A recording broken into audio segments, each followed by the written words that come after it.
말씀 요한계시록 17장입니다. 이제 굉장히 많이 왔는데 우리가 아직도 오늘 요한계시록 강의가 몇 번째인 줄 아세요? 박은영 집사님? 47번입니다. 오늘. 이렇게 많이 왔어요. 그러니까 한 60번 정도까지 가면 끝나지 않을까 이런 생각이 좀 드는데요. 요한계시록 17장 1절에서 6절 말씀 우리 한번 같이 읽어보도록 하겠습니다. 요한계시록 17장 1절에서 6절입니다. 작은 목소리로 여러분들은 따라와 주시기 바랍니다. 또 7 대접을 가진 7 천사 중 하나가 와서 내게 말하여 이르되 이리로 오라. 많은 물 위에 앉은 큰 음녀가 받을 심판을 내게 보이리라. 땅의 임금들도 그와 더불어 음행하였고 땅에 사는 자들도 그 음행의 포도주에 취하였다 하고 곧 성령으로 나를 데리고 광야로 가니라. 내가 보니 여자가 붉은빛 짐승을 탔는데 그 짐승의 몸에 하나님을 모독하는 이름들이 가득하고 7 머리와 10 뿔이 있으며 그 여자는 자줏빛과 붉은빛 옷을 입고 금과 보석과 진주로 꾸미고 손에 금잔을 가졌는데 가증한 물건과 그의 음행에 더러운 것들이 가득하더라. 그의 이마에 이름이 기록되었으니 비밀이라 큰 바벨론이라. 땅의 음녀들과 가증한 것들의 어미라 하였더라. 또 내가 보매 이 여자가 성도들의 피와 예수의 증인들의 피에 취한지라. 내가 그 여자를 보고 놀랍게 여기고 크게 놀랍게 여기니. 인심판, 나팔심판, 그 다음에 대접심판, 그리고 오늘은 보면 7 대접심판이 이렇게 나오고 있습니다. 우리는 지금 2000년이 넘는 이 시대의 역사를 살고 있는데 그동안 많은 나라들이 망하고 심판을 받고 새로운 나라들이 일어났던 것을 역사 속에서 보게 되어집니다. 특별히 이제 구약에 보면 아수르라는 나라도 있었고요. 한때 강했던 나라입니다. 바벨론이란 나라. 어마어마한 나라였죠. 메대와 바사 제국, 그리고 그리스, 애굽, 그리고 나서 로마의 제국에 이르기까지 이렇게 이스라엘 주변에 많은 제국들이 있었지만 그 제국들이 함께 일어났다가 한때는 굉장히 강대국이었다가 또 한때는 다 무너지고 사라진 것들을 보게 되어집니다. 오늘 여러분들이 살고 있는 서울, 또 뉴욕, 런던 많은 도시들, 이 도시들에 대해서 하나님이 어떻게 말씀하시는가, 이 말씀이 오늘 핵심의 말씀인 것입니다. 하나님은 우리에게 새 예루살렘과 천국을 주시기를 원하십니다. 그리고 그것을 예비해 놓으셨을 것입니다.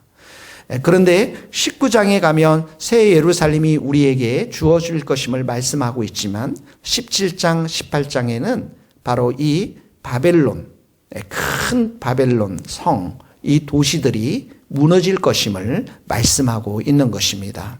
우리가 보는 세상의 모든 것들이 전부가 아니다라는 거예요. 하나님의 세계가 있고 영적인 세계가 있고 천국이 있고 하나님이 계시다라는 것들을 우리에게 미리 알려주고 있는 것입니다. 이 말은 세상에 너무 여러분들의 마음을 두지 말라라는 것입니다. 여러분들이 다 순례자의 삶을 사는 사람들이고 우리는 다 나그네의 삶을 사는 사람들이고 우리는 새 예루살렘 천국을 향해서 나아가는 자들임을 우리에게 말씀하고 있는 것입니다. 오늘 특별히 음녀에 대해서 여러분들이 배울 것입니다. 음녀, 큰 음녀가 나옵니다. 자, 먼저 17장 1절 우리 다 같이 한번 읽어보도록 하겠습니다. 시작. 또 7 대접을 가진 7 천사 중 하나가 와서 내게 말하여 이르되 이리로 오라. 많은 물 위에 앉은 큰 음녀가 받을 심판을 내게 보이리라. 이 큰 음녀가 나옵니다. 큰 음녀. 음녀라는 이야기들이 많이 나오는데 여기 17장 1절은 큰 음녀입니다. 이 큰 음녀가 누구일까요? 5절을 한번 읽어보세요. 이 큰 음녀의 이마에는 이름이 있습니다. 같이 읽겠습니다. 그의 이마에 이름이 기록되었으니 비밀이라 큰 바벨론이라 땅의 음녀들과 가증한 것들의 어미라 하였더라. 이름이 있는데 먼저 비밀입니다. 이 비밀이라는 것은 음녀의 정체성을 정확히 사람들이 잘 알지 못한다라는 것입니다. 여러분, 사단은 광명한 천사로 이렇게 변장할 수가 있습니다. 우리의 지혜와 분별이 필요한데요. 근데 이 큰 음녀가 활동하는 그 무대, 그 이름은 큰 바벨론이라고 해서 큰 도시라고 했습니다. 많은 사람들이 사는 도시. 그러니까 이 큰 음녀는 영향력이 굉장히 크다라고 하는 것입니다. 성경에서 바벨론 이렇게 이야기할 때는 성경에 나오는 바벨론들은 거의 다가 하나님을 적대하는 그런 도시를 말하고 있습니다. 이 큰 음녀, 큰 바벨론 성, 그리고 지금의 많은 도시들, 여러분들이 잘 아는 예전부터 있었던 로마나 바벨론이나 하나님을 대적했던 많은 도시들 안에, 그 도시들 안에 있는 시스템들, 그 도시들 안에 있는 문화들, 사회, 정치, 경제, 이 많은 것들이 하나님을 대적하고 있는데 이것을 대표적으로 이렇게 큰 바벨론 성이라고 표현을 하고 있는 것입니다. 그러니까 우리가 타락한 도시들, 도쿄, 런던, 서울, 뉴욕, 많은 도시들 안에는, 북경과 같은 이런 많은 큰 대도시들 안에는 바로 하나님을 적대하는 그러한 문화, 사회, 경제, 정치들이 너무나도 많이 포진되어 있다라는 그런 의미를 말하고 있습니다. 그래서 이것들을 다 합쳐서 이 대도시들, 이 큰 바벨론 성에 하나님을 향한 적대적인 그런 문화들, 이 모든 것들을 총괄해서 17장 1절에 큰 음녀라고 이렇게 표현을 하고 있는 것입니다. 여러분, 이 도시 안에는 돈이 많습니다. 많은 사람이 부유합니다. 이 도시 안에는 인간이 최고라고 믿는 사람들이 많습니다. 이들의 눈에는 하나님이 보이지가 않습니다. 돈이면 다 된다. 권력이면 다 된다. 그래서 이 큰 음녀의 이런 시대의 정신에 부합해서 살아가는 사람들이 많이 있습니다. 이 음녀의 도시 안에는 학연과 혈연과 지연을 다 동원해서 성공하려고 하는 사람들이 많이 있습니다. 그래서 오늘 17장 1절에 보면 17장 5절에 보면 이 큰 음녀가 땅의 음녀들과 가정한 것들의 어미라는 표현이 나옵니다. 이 어미라는 표현은 어머니는 자녀를 놓지 않습니까? 마찬가지로 이 큰 음녀, 이 큰 바벨론 성은 악한 사람들, 교만한 사람들, 돈을 사랑하는 사람들, 하나님을 적대하는 그런 사람들을 계속해서 생산해 내고 있다라는 그런 말씀인 것이죠. 17장 1절에 보면 이제 큰 음녀가 어떤 건지 알겠죠, 여러분. 대도시들 말하고, 그리고 하나님을 적대하는 수많은 것들. 이 큰 음녀가 물 위에 앉아 있다라고 이렇게 표현하고 있습니다. 여러분, 물이라는 것은 지구상에 어디를 가면 다 있습니다. 이 지구상의 70%가 바다로 덮여 있고, 그리고 우리는 시냇물과 샘물, 강물 합치면 어마어마한 물들이 이 땅 가운데 있는데 그 물들은 거의 다 사람들과 함께 같이 공존해 있습니다. 그러니까 이 큰 음녀가 물 위에 있다라는 것은 온 세상 사람들을 지배하고 다스리고 온 세상의 왕들도 지배하는, 그래서 17장 15절에 이 물의 의미를 말씀하고 있는데 백성과 무리와 열국의 방언들, 모든 사람들을 다 통치하고 있음을 말씀하고 있는 것입니다. 그런데 중요한 것은 무엇입니까? 17장 1절에 보면 큰 음녀가 어떻게 된다고요? 심판을 받을 것이다. 큰 도시들이 망한다라는 거예요. 이것을 알아야 됩니다, 여러분.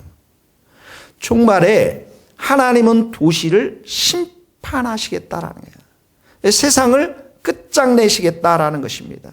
이 도시, 죄악으로 가득 차 있는 이 큰 음녀의 도시들, 하나님을 대적하는 그 도시들에 대해서 하나님께서 심판하시겠다라는 것입니다.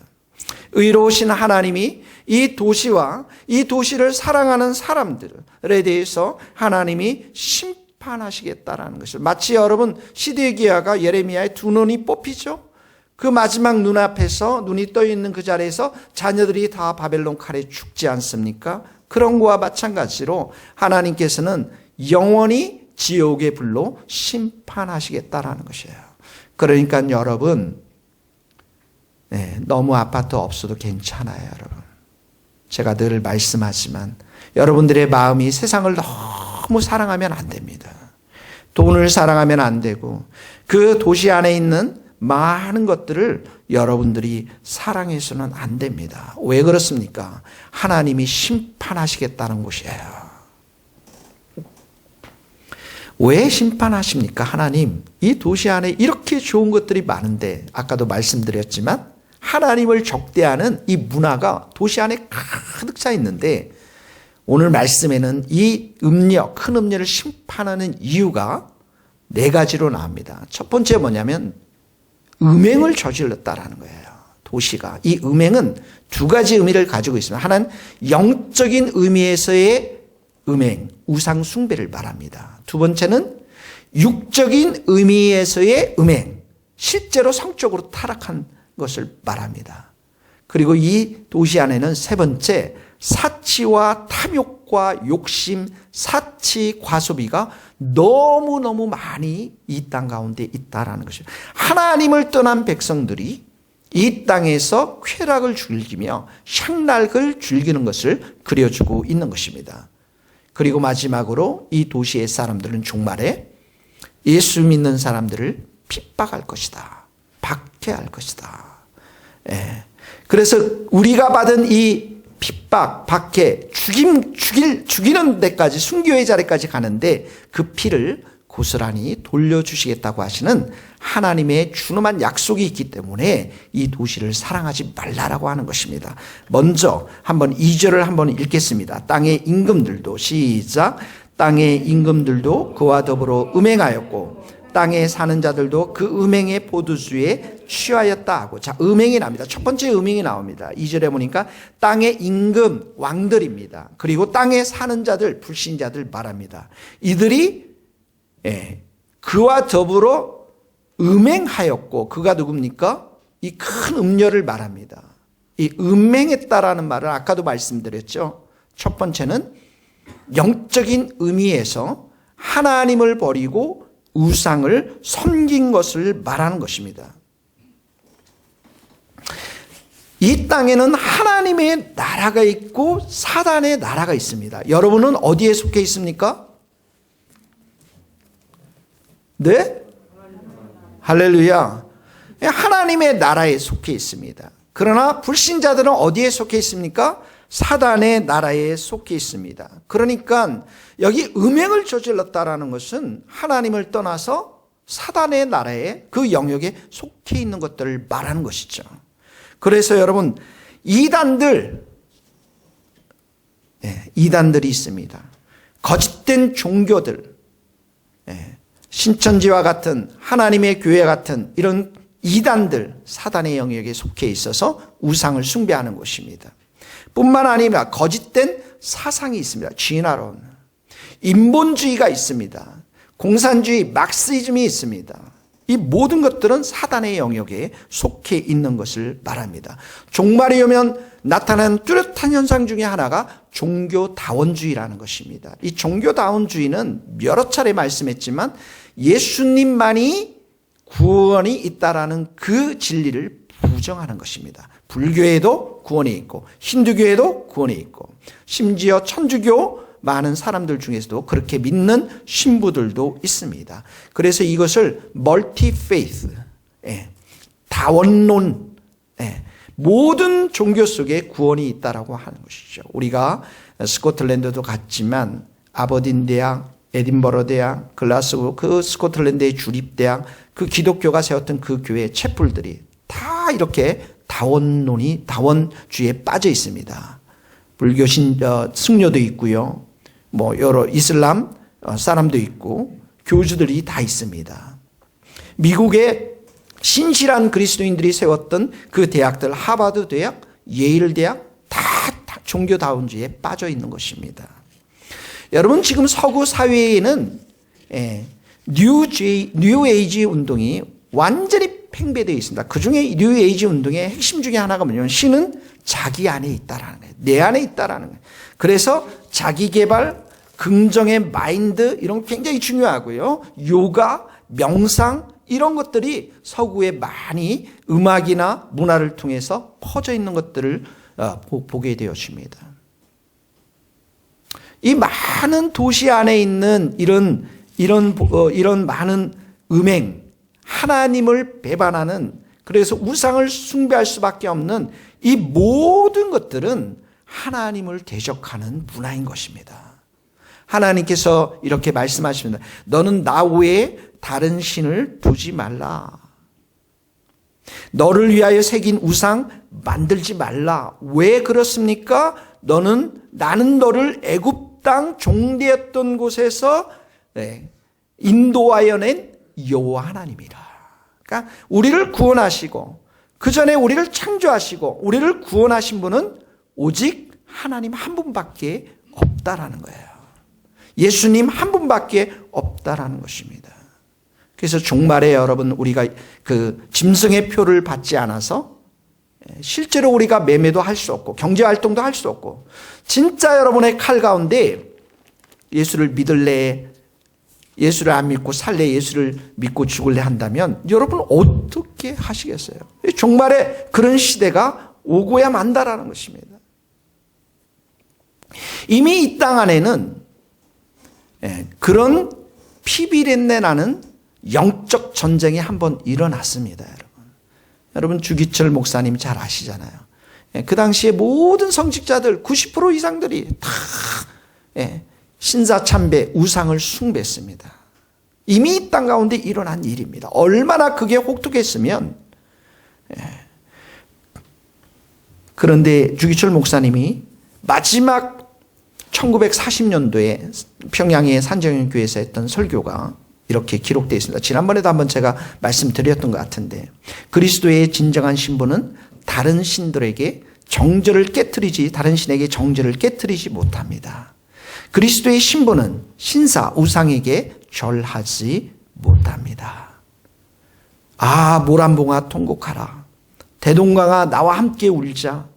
드리리다. 이 목숨이나마 주님께 드리리다. 칼날이 나를 기다리느냐. 나는 저 칼날을 향해 나아가리라. 이 목숨 죽고 죽어 10번 다시 죽어도 주님 향한 대의 정절 변치 아니하겠습니다. 십자가 주님 지신 십자가 앞에 이 몸 드립니다. 인생은 짧고 의는 영원합니다. 나의 사랑하는 교우 여러분, 의에 죽고 의에 살읍시다. 여러분 예수님은 살아계십니다. 부디 예수로 죽고 예수로 살으십시다. 이런 시대가 종말의 때에 올 것입니다. 사랑하는 성도 여러분 축복합니다. 예수 믿고 순교할 수 있기를 축복합니다. 아멘이 꽤 많이 나왔어요. 그런 믿음을 우리가 가져야 합니다. 예수로 옷을 입고 오직 예수님만을 믿고 예수님만을 섬기며 살아가는 삶이 우리 안에 있어야 합니다. 두 번째 보면 이 음행이라는 것, 이 음행이라는 것, 그와 더불어 음행하였고 이 음행의 포도주를 취했다. 이 음행은 실제적인 음란함을 말하는 것이죠. 성적인 타락을 말하는 것이죠. 부부 사이에 성적인 관계를 맺는 것은 하나님이 우리에게 주신 선물입니다. 육체적으로 하나가 되어지고 친밀해지는 것. 그런데 이게 타락해 버리니까 음행한 일들이 일어납니다. 음행의 포도주에 취했다라는 것은 부독특한 성적인 관계가 완전히 만연돼 있고 그게 그냥 정상인 것처럼 된 그런 사유가 되었다라는 것이죠.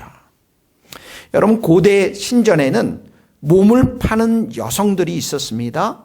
성전에서 예배를 드리고 예배가 아니죠. 우상에게 절하고 그리고 성적인 음란함들이 그 가운데 이루어지고 동성애가 예배의 의식의 일부로 들어와 있었습니다. 이 고대 종교입니다. 로마가 얼마나 타락했냐면 로마 황제 클라우디우스라고 AD 41년 51년이니까 예수님이 AD 34년에 돌아가셨으니까 한 10년 후에 이 부인이 메살리나인데 이 여왕이 성을 팔고 사는 그 공창, 그 지역에 가서 자신의 신분을 밝히지도 않은 채 매춘 행위를 했다라고 하는 기록이 담겨져 있습니다. 겉으로는 여러분 여왕이죠. 금과 진주로 꾸며져 있는데 속으로는 음란함이 가득 찬 여왕입니다. 얼마나 로마 사회가 타락했으면 이런 일들이 벌어지겠습니까? 여러분, 지금 우리 사회는, 우리 세상은 점점점 음란의 사회로 가고 있습니다. 음란의 귀신이 많이 잡고 있습니다. 사람들이 돈이 많아지고 권력이 높은 자리에 오를수록 그 끝자락에는 무엇이 있냐면 음란이 자리 잡고 있습니다. 음란이 자리 잡니다. 우리 성도들을 여러분 한번 여러분들 생각해 보세요. 불신자와 결혼할 수 있을까요, 여러분? 많은 사람들이 음란함으로 결혼합니다. 어쩔 수 없이 결혼한 경우도 있다고 들었습니다. 악한 정욕으로 결혼합니다. 그 사람 돈이 있으니까, 직업이 좋으니까, 얼굴이 예쁘니까 결혼을 합니다. 내가 좋아하는데 뭐가 문제냐? 죄책감도 없습니다. 그런데 한번 생각해 보십시오. 불신자와 내가 결혼했을 때 나도 죄의 덩어리인데 불신자는 어떡합니까? 불신자도 죄의 덩어리입니다. 그러니까 그 가정은 말할 수 없는 욕심과 죄가 난무하는 가정이 될 수밖에 없습니다. 그래서 지금 종말에 가면 갈수록 가정들이 많이 이혼하는 일들이 일어나고 있는 것입니다. 여러분, 결혼은, 성경에서 결혼이라는 것은 행복이 목적이 아니라, 물론 행복이 따라올 수 있지만 결혼의 목적은 거룩인 것입니다. 부부가 아름답게 예수님을 바라보면서 예배자가 되면서 그 가정이 예수 그리스도를 증거하는 증인의 가정이 되는 게, 거룩한 가정이 되는 것, 이것이 바로 성경이 우리에게 말씀하고 있는 것입니다. 그래서 예수님은 이 세대를 어떤 세대라고 했습니까? 악하고 음란한 시대다, 이렇게 말씀하고 있어요. 악하고 음란한 시대. 골로새 3장 1절에서 5절에 보면 우리의 성도들에게는 이렇게 말씀하고 있어요. 위의 것을 찾아라. 우리 보고 위의 것을 찾으라, 이렇게 말씀하면서 거기는 그리스도께서 하나님 우편에 앉아 계시니라. 이 악하고 음란한 시대에 우리가 이길 수 있는 힘은 무엇이냐면 위의 것을 찾는 것입니다. 위에 누가 계십니까? 예수님이 하늘보좌 우편에 앉아 계십니다. 그래서 위의 것을 생각하지 말고 땅의 것을 생각하지 말라. 너희는 죽었고 십자가에 이미 죽었고, 그러니까 지금 너희들 안에 있는 지체들 죽여라. 음란을 죽이고, 그리고 악한 정욕을 죽이고, 탐심을 죽여라. 이 모든 것들을 가지고 생활하는 사람들은 하나님의 진노가 임하니라. 여러분, 우리가 음란을 이길 수 있는 방법이 있습니다. 이 악한 탐심, 악한 정욕을 이길 수 있는 힘이 있습니다. 어디에 있습니까? 위의 것을 생각하는 것, 예수님을 생각하는 것입니다. 예수님의 이름을 많이 부르는 것입니다. 예수님과 동행하는 것입니다. 예수님이 누구십니까? 우리가 원수 되었을 때, 우리가 죄인 되었을 때, 그때에도 우리를 사랑해서 십자가에 돌아가신 분이 예수님이십니다. 하물며 우리가 지금 이렇게 하나님의 자녀가 된 우리를 예수님께도 놓치시겠습니까? 그렇지 않습니다. 우리가 예수님의 이름을 부르면 부를수록 예수님이 오셔서 우리의 음란한 마음들을 다 깨끗하게 하고, 우리의 탐심의 마음들을 깨끗하게 하고, 우상을 섬기는 우리의 마음들을 깨끗하게 하시면서 우리 안에 참된 기쁨과 평강을 선물해 주실 줄 믿습니다. 그래서 여러분들이 매일의 삶 가운데 예수님과 동행하는 것이 그렇게 중요한 거예요. 나는 예배자입니다. 예배자의 삶을 살면서, 하루에 30분, 1시간 예배자의 삶을 살면서, 그리고 나머지 시간들을 예수님과 동행하면서 산다면, 저는 요즘 1시간에 예수님의 이름을 10번 부르자. 1시간 지날 때마다. 그러면 하루에 100번 이상 부를 수 있어요. 예수님 이름만이 우리의 힘이 되고 소망이 될 줄로 믿습니다. 종말의 이러한 음행과 우상숭배와 성적인 타락으로부터 우리를 지킬 수 있는 것은 예수님을 꼭 붙잡고 동행하는 것 외에는 소망이 없습니다. 우리의 힘으로는 이기지 못합니다. 사랑하는 성도 여러분, 축복합니다. 예수님을 사랑할 수 있기를 바랍니다. 예수님 이름 많이 부를 수 있기를 바랍니다. 자, 음녀가 이렇게 큰 음녀가의 죄가 이렇게 음행하는 것인데, 첫 번째로. 두 번째는 뭐냐면 사치와 욕심입니다. 4절 한번 보세요. 4절 같이 한번 읽겠습니다. 시작. 그 여자는 자줏빛과 붉은빛 옷을 입고 금과 보석과 진주로 꾸미고 손에 금잔을 가졌는데 가증한 물건과 그의 음행에 더러운 것들이 가득하더라. 여자가 자줏빛과 붉은빛 옷을 입었습니다. 이 자줏빛, 붉은빛 옷은 그 당시에 아주 부유한 사람들만 입었던 그런 옷입니다. 네, 오늘 보니까 약간 붉은빛을 날라 화려하려고 했던 분이 이제 지경래 권사님 쪽에 이렇게 있는 것 같아요. 그러니까 화려하고, 그러니까 뭔가 치장하고, 네. 그리고 은과 여기 옷이 금과 보석 진주로 완전히 꾸몄습니다. 그러니까 이 여자가 아주 그냥 겉보기에는 너무나도 아름다운 모습으로 있는 것을 말합니다. 화려함과 호화로움과 사치와 금과 진주로 다 꾸몄으니까 말이죠. 얼마나 방탕한 삶을 살고 있는지를 여기에서 보여주고 있는 것입니다. 그런데 사실은 겉의 모습은 이렇게 화려하고 아주 금과 진주로 꾸몄지만 그 속은 어떻습니까? 음란하고 부도덕한 것이 바로 이 여자의 모습입니다. 여러분, 사람들은 이렇게 화려한 것 좋아하고, 특히 한국 사람들은 이 형용사가 굉장히 발달되어 있어서 아주 아름다움을 표현하는 이 단어들이 굉장히 많습니다. 영어에나 다른 언어에도 없는, 알록달록하다, 울긋불긋하다, 이런 건 영어에서 표현을 못합니다. 그만큼 형용사가 많다라는 것은 한국 사람들의 미의 감각이 아주 뛰어나다는 것이에요.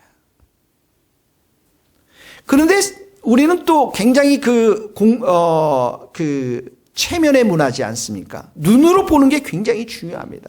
차를 어떤 차를 타고 가느냐. 그러니까 외제차를 타고 다니면 이상하게 우리의 마음이 좀 그런 느낌 들지 않아요? 우리 눈으로 보는 게 굉장히 중요한 것으로 우리는 살아가고 있습니다. 저 사람이 너무 화려합니다. 돈도 많습니다. 권력도 있습니다. 능력도 있습니다. 집안도 많습니다. 인기라는 인기 다 가지고 있습니다. 예수님 믿지 않아도 그런 사람 나타나면 나는 결혼할 수 있습니다. 이런 생각 가지고 있는 사람도 있을지도 몰라요. 예수님이 없이도 그 사람이 가지고 있는 화려한 모든 것들, 금과 진주가 있어도 좋다. 이 사람은 그리스도의 분별의 지혜가 없는 사람들입니다. 여기 이 사람이 금잔을 가졌다라고 했어요. 금잔. 금잔. 얼마나 멋있습니까, 여러분? 근데 그 금잔 안에는 가증한 물건과 음행의 더러운 것들로 가득 차 있다라고 말씀하고 있습니다. 이 가증한 물건이라는 것은 우상숭배를 할 때 쓰는 도구들입니다. 아까는 외적인 의미 속에서 우상숭배를 했지만 여기 말하는 우상숭배는 하나님보다 나를 높이는 것을 말하는 것입니다. 내가 첫째에 있는 것을 말하는 것입니다. 자기가 잘 되는 것에 늘 초점이 맞춰져 있습니다.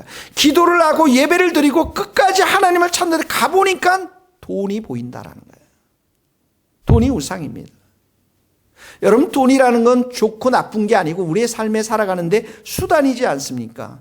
그래서 우리가 돈을 사랑하면은 일만하게 뿌리가 그곳에서 나온다고 했어요. 하나님 예배하는 자리까지 갔는데, 요즘 정치인들 그러잖아요. 하나님 예배하는 그 교회 그곳에 가는데 그 끝에 가보니까 뭐가 있습니까? 권력이 있습니다. 권력이 어떤 사람이 우상입니다. 여러분, 권력이라는 것 자체가 나쁜 건 아니죠. 훌륭한 인격과 실력을 가지고 권력의 자리에서 하나님의 선한 뜻을 위해서 사는 것 좋은 것입니다. 그래서 우리는 진짜 예수 잘 믿는 사람이 대통령도 나와야 되고 국회의원도 나와야 되고 권력의 자리에 가서 섬김과 하나님의 선한 뜻들이 이루어지도록 이웃들을 사랑하도록 그런 자리에 가야 됩니다. 그러나 권력 자체가 우리의 우상은 아닌 것입니다.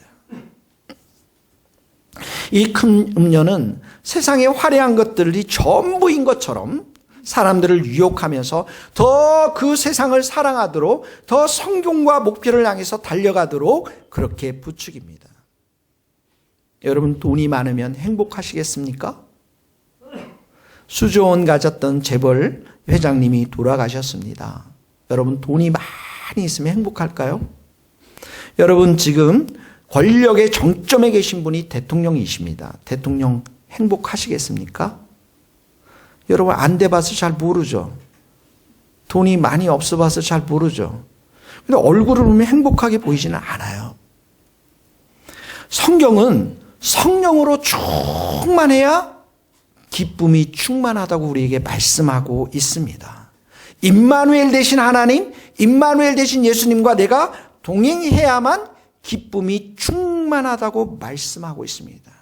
내가 얼마나 쇳덩어리인지 이렇게 형편없는 사람인지 십자가 앞에 가서 눈물을 흘리며 회개하는 자에게 부으시는 하나님의 은총을 경험해야 참된 자유를 경험하고 인생의 참된 의미를 깨달을 수 있다라고 말씀하고 있는 것이죠.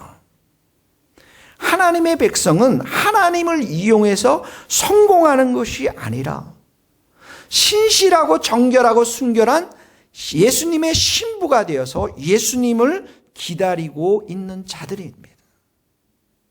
내 혼자 얼마나 높은 정상에 도달하는가, 그것이 중요한 것이 아니라 누구와 함께 영원히 걸어가고 있느냐. 여러분 옆에 사람들이 너무 소중한 사람들이에요. 그 옆에 사람들 지금 미워하고 그렇게 하는 사람들은 천국 가서 어떻게 보시려고 그래요? 다 소중한 사람들입니다. 우리가 무엇을 이루느냐가 중요한 것이 아니라 우리가 예수님과 동행하면서 예수님의 사람이 되고 있는가, 이게 중요한 것입니다. 그래서 예수님이 말씀에 너희가 세상을 사랑하지 말라라고 말씀하시고 있어요. 세상을 사랑하면 아버지의 사랑이 그 마음에 없다라고 말씀하고 있습니다. 여러분이 세상과 친구해 보려고 하는 것 하지 말라라는 것이, 마귀는 돈 있는 자는, 성공하는 자는 기독교인을 좋아하지 않도록 그렇게 역사에 가십니다. 세상에 대해서 조금이라도 애착을 두지 말라라고 하는 것입니다. 그리스도인들은 세상을 사랑하는 자들이 아니라 하나님을 사랑하는 자들이고 예수님을 사랑하는 자들임을 믿습니다. 이들이 먹은 이 음행의 포도주, 이 음행의 포도주는 시간이 가면 갈수록 종말의 때는 하나님의 진노의 포도주로 바뀔 것입니다. 이 세상의 화려한 것들, 그리고 이런 포도주를 마신 사람들을 달콤하고 기분이 좋을지는 모르지만 주님이 오시는 그날에는 심판과 저주로 지옥으로 바뀔 것입니다. 그래서 로마서 13장에 이렇게 말씀하고 있습니다. 너희가 이 시기를 알거니와 자다가 깰 때가 벌써 되었으니 술 취하거나 음란하지 말고 오직 주 예수 그리스도로 옷 입고 정욕을 위하여 육신의 일을 도모하지 말라. 우리 성도님들 예수님 옷 잘 입으시고 예수님 손 꼭 붙잡고 순결의 옷, 거룩한 옷을 입고서 날마다 예수님과 동행하면서 예수님을 진심으로 기다리는 우리 성도님들 다 될 수 있기를 예수님의 이름으로 축복합니다. 네. 첫 번째는 음녀입니다. 두 번째는 이 세상의 금과 이 세상의 화려한 것으로 치장한 여인이었습니다. 네. 금과 보석과 그리고 진주로. 그리고 마지막으로 보면 이 음녀는 6절에 보면 성도들을 핍박합니다. 같이 읽겠습니다. 또 내가 보매 이 여자가 성도들의 피와 예수의 증인들의 피에 취한지라. 내가 그 여자를 보고 놀랍게 여기고 크게 놀랍게 여기니. 이 음녀의 죄는 바로 예수 믿는 자들을 핍박하는 것입니다. 어느 정도 핍박하느냐면 예수 믿는 자들을 죽이면서 그 피에 취해 있다라고 말씀하고 있습니다. 예, 종말의 음녀의 도시에는 이렇게 음란한 우상을 숭배하고 성에 빠진 타락한 성적인 죄를 범하는 사람들 뿐만 아니라, 그것뿐만 아니라 사치스럽고 과소비도 많이 하지만 그걸 뛰어넘어서 교회 사람들, 예수 믿는 사람들을 핍박하고 죽인다라고 말씀하고 있습니다. 여러분, 로마 시대 때 로마의 그 네로가 로마 시대 때 큰 화재가 일어났습니다. 그냥 민심이 흉흉하니까 이 희생양으로 그리스도인들을 잡았습니다. 기독교인들은 살과 피, 우리 성찬 때 살과 피를 먹잖아요. 그 살과 피를 먹는 그런 식인 집단이고 이해를 못하니까요. 성찬에 대해서. 그리고 황제에 대해서 숭배하지도 않고, 그리고 이 로마를 정복하려는 그런 세력들, 이 세력들이 바로 이 로마 시내에 불을 낸 사람들입니다. 그리고 핍박하고 죽였던 것입니다. 이 여자의 음란한 여자와 세상의 사람들이 그리스도를 믿는 그 사람들의 피를 무수히 흘리게 하였습니다. 마치 여러분 포도주에 취해서 취한 것처럼 그 사람들이 이 성도들의 피에 취한 것입니다. 정말로 가면 갈수록 이 세상은 예수 잘 믿는 사람들과 교회에 대해서 증오하고 적대하고 죽이는 그런 세상이 될 것입니다. 이 피를 나고 죽는 사람이 있다는 것은 이 전쟁이 얼마나 치열한 건가를 볼 수가 있는 것이죠, 여러분. 음녀는, 이 음녀와 불신자들은 마귀에게 속한 자들입니다. 마귀는 누굴 싫어합니까? 예수님 싫어합니다. 마귀는 예수 믿는 자들 싫어합니다. 싫다라는 것은 약한 표현입니다. 성도들을 아주 적극적으로 증오하고 미워하고 죽이는 그 자리까지 나아가는 것이고요. 이 피에 취해 있다라는 것을 인정사정 보지 않고 우리 성도들을 죽이겠다라고 말씀하고 있는 것이죠. 디모데후서 3장 2절에 보면 무릇 그리스도 예수 안에서 경건하게 살고자 하는 자는 박해를 받으리라. 예수님처럼 살면 세상은 핍박한다라는 거예요. 예수님이 십자가에 죽은 것처럼 우리도 죽는다라는 것입니다. 여러분, 왜 우리가 죽어야만 합니까? 왜 죽어야만 합니까?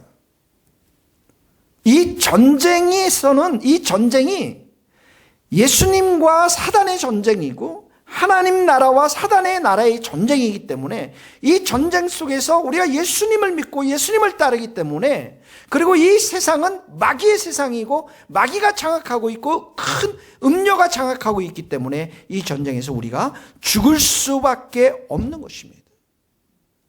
그래서 계시록 17장 14절 다음 주에 볼 본문에는 그들이, 이 음녀와 적그리스도와 이 마귀와 도시의 불신자들이 어린 양과 더불어 싸우는데, 어린 양 예수님과 싸울 뿐만 아니라 그와 함께 있는 자들, 우리 성도들과 함께 싸울 것임을 말씀하고 있는데, 여러분 놀라운 비밀이 여기에 있습니다. 누가 이깁니까? 어린 양이 승리할 것이요, 우리가 승리할 것임을 말씀하고 있는 것입니다. 그러니까 이 종말의 교회, 깨어있는 교회, 깨어있는 성도들은 어떻게 해요? 전투하는 성도들이고요. 전투하는 교회고, 이 전투하는 성도와 교회에게 보장된 건 뭡니까? 승리라는 거예요. 승리라는 것입니다. 이 말을 더욱더 구체적으로 얘기하면 사단의 나라에 있는 이 불신자들을 우리가 들어가서, 적진에 들어가서 섬김과 희생과 사랑과 용서와 눈물로 그들을 감싸 안아서 하나님의 나라로, 예수의 나라로 끌고 오는 것, 데려오는 것, 이것이 바로 전쟁이고 이것 때문에 우리가 죽을 수밖에 없다라는 거예요. 바울이 그러지 않습니까? 생명은, 사망은 내 안에 역사하고 생명은 너희 안에 역사한다라고. 한 영혼을 구원시키고 이런 전투하는 성도들로 교회로 살아가는 것은 우리 자신 스스로가 죽고 헌신하고 희생하고 기도하고 우리 것들을 포기하면서 그 영혼들이 예수를 믿는 영혼으로 거듭나는 일들, 이것이 바로 전투하는 성도들이고 전투하는 교회들이라는 것입니다. 우리 성도님들 주님의 세계에 축복합니다. 여러분들 전투하는 성도들입니다. 전투하는 교회입니다. 그리고 이 전투를 통해서 어떤 일들이 일어나냐면 우리 안에 있는 욕심의 옷들, 이기심의 옷들, 탐심의 옷들, 교만의 옷들, 불순종의 옷들, 무책임의 옷을 다 벗어던지고 마치 예수님이 십자가 위에서 모든 옷을 다 벗어던지고 돌아가셨던 것처럼 우리도 이런 내 중심적인 죄악의 습관들을 다 벗어버리고 예수님처럼 순교의 자리에 가면서 우리는 순결하고 거룩하고 정금 같은 믿음을 가진 자로 변화되어진다는 것입니다. 이것이 종말의 주님이 우리를 향한 그러한 기대요, 기도 제목이요, 소망인 것입니다. 복음주의 신학자 중에 제임스 패커가 쓴 하나님의 인도라는 책에 이런 글이 있습니다. 성도가 만사형통하여 시련이나 고난을 당하지 않는다는 것은 터무니없는 공상에 불과하다. 우리가 섬기는 주님도 온갖 고난과 역경을 경험하셨고 우리도 혹독한 시련을 주님께서는 허락해 하신다. 믿음은 시련을 통해서도 연단이 된다. 예레미야도 말씀에 순종했지만 그때마다 더욱더 큰 절망을 경험했고 심지어 굶주리는 그 진흙구덩이에 던져져서 굶주리고 죽을 위기도 직면했습니다. 말씀에 순종하면서 예수님의 부르심의 길을 따라하는 사람들은 누구나 이런 고난을 경험할 수밖에 없습니다. 그렇지만 고난은 우리 성도들을 더욱 순결하게 하고 강인하게 하고 의로운 사람으로 성숙시키고 하나님은 이 시련을 통해서 우리의 믿음과 인격을 단련해서 그리스도를 닮게 하신다라는 거예요. 그래서 우리의 마음도 우리의 인격도 완전히 주님처럼 닮아지면서 예수님 다시 오시는 날 우리가 영광스럽게 예수님처럼 변화되어지는 것입니다. 사랑하는 성도 여러분, 고난을 핍박을 두려워하지 마시고 여러분들이 매일 예배자로 서시고 그리고 예수님 이름 많이 부르면서 예수님과 동행하면서 전투하는 성도, 전투하는 교회가 될 수 있기를 예수님의 이름으로 축복합니다. 아멘. 우리 찬송을 부르겠습니다. 찬송가는 342장입니다. 찬양팀 나와주시고요. 342장 우리 찬양 부르면서 기도한 후에 봉헌하도록 하겠습니다. 342장 너 시험을 당해.